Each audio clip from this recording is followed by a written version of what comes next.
गोवर्धन में लक्ष्मण मंदिर में जब महाराज विराजते थे, अखाड़े का स्थान है लक्ष्मण मंदिर, श्री पंच रामानंदी निर्वाणी अखाड़ा।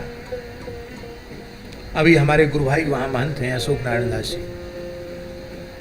तो महाराज जी वहाँ सब सेवा संभालते थे। हनुमानगढ़ी से संतों का आना जाना बना रहता था, अयोध्या जी से।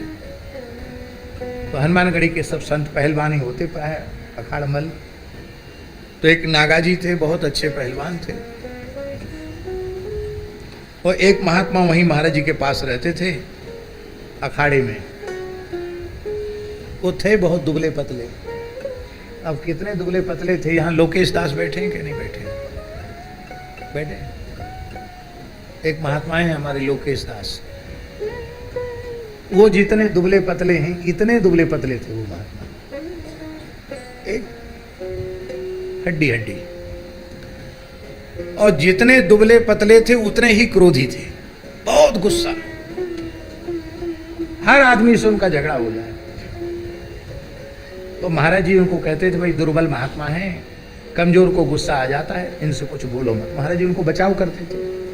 एक दिन वो नागाजी से झगड़ गए, और वो तो पहलवान जी ठहरे, अखाड़ मल्ल साधु। उन्होंने देखा कि ये गाली बक रहा है, उठाया उन्होंने लाठी उठाई उन्होंने मारने के लिए। तो महाराज जी रसोई में सेवा कर रहे थे। महाराज जी ने देखा कि लाठी उठाई, तो कितनी फुर्ती से महाराज जी वहां पहुंचे लाठी के प्रहार से उस साधु को बचाने के लिए। साधु तो बच गया, पर लाठी का प्रहार महाराज जी के मस्तक पर पड़ा।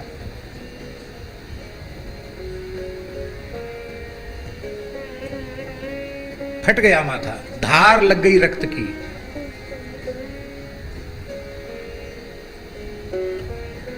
तुरंत गमछे से सिर बांध लिया। और महाराज जी भी युवा थे उस समय, ब्रह्मचारी जी, और शरीर एकदम सुगठित पुष्ट शरीर था महाराज जी का। वे चाहते तो उसका प्रतिकार कर सकते थे, लेकिन उन्होंने मुस्कुराकर कहा, नागाजी आपका क्रोध शांत न हुआ हो तो मेरा शरीर बहुत मजबूत है, राम जी की दया से 150 लाठी झेल कर भी जीवित रह जाएगा। आप अपना क्रोध मेरे ऊपर बुझा लीजिए, पर इस साधु को छोड़ दो। क्यों? एक लाठी में ये तो प्राण त्याग देगा, साधु की हत्या हो जाएगी, कलंक लगेगा। आप अपना जितना क्रोध है आपका सब मेरे ऊपर उतार लीजिए। ऐसे सिर झुका के खड़े हो गए। अब एक निम्बार्क संप्रदाय के संत थे, वो महाराज जी से बहुत प्रेम करते थे। उनका नाम था बनवारी शरण जी। बिणबुद कुंज रहते थे वो, बिणबुद कुंज वाले महाराज जी के परिकर थे। पहले वो महाराज जी के पास रहते थे। तो श्री बनवारी शरण जी भी पहलवान थे, और उनका शरीर क्षत्रिय घर का था। तो थोड़ा अपना स्वभाव तो क्षत्रिय वाला होता ही। उन्होंने लाठी उठाई, उन्होंने भी वह महाराज जी को कैसे मार दिया, मैं देखता हूं अभी। तो महाराज जी ने कहा, बनवारी शरण जी तुम्हें मेरी शपथ है, ये भी साधु है, ये भी साधु है, कुछ मत बोलो। तुम्हें भी क्रोध है तो मेरे ऊपर ही बुझा लो, पर मेरी शपथ है, कुछ मत बोलो। उनको भी शांत कर दिया। अब जो साधु जिस दुबले पतले जो सीकिया पहलवान थे, उनको तो लगा कि मेरे कारण महाराज जी को चोट आ गई, वो भी बड़े दुखी हो गए। और जिसने प्रहार किया था वो भी बहुत दुखी हो गया। अरे मेरे द्वारा इतने बड़े महापुरुष के ऊपर प्रहार हो गया। बनवारी शरण जी भी दुखी हो गए। रसोई बन के तैयार, भोग लग के तैयार, कोई पंगत करने के लिए राजी नहीं। ये घटना घट गई। महाराज जी को आए, डॉक्टर आया, टांका लगा, शायद 17-18 टांके लगे। वो चिन्ह लाठी का अंतिम समय तक महाराज जी के मस्तक पर आया।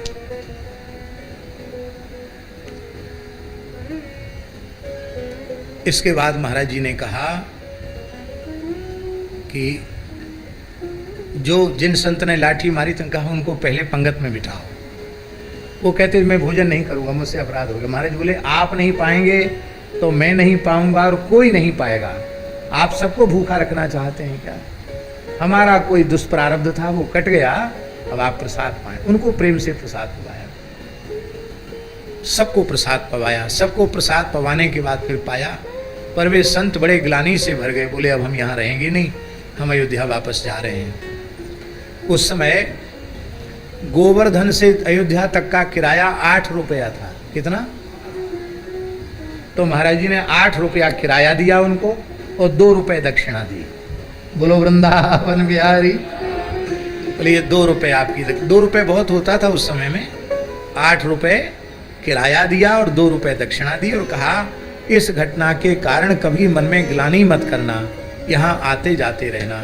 इस घटना को सुना करके पूज्य बनवारी शरण जी महाराज कहते थे कि मैंने संपूर्ण जीवन में, भक्तमाली जी के जीवन में कभी क्रोध नहीं देखा कि क्रोध कहते किसको हैं। प्रवचन में तो हम भी क्रोध की चर्चा कर रहे हैं, लेकिन क्या परिस्थिति आने पर ऐसा हो सकता है? अपने पुरुषार्थ से नहीं, हरि गुरु संतों की कृपा से ही संभव।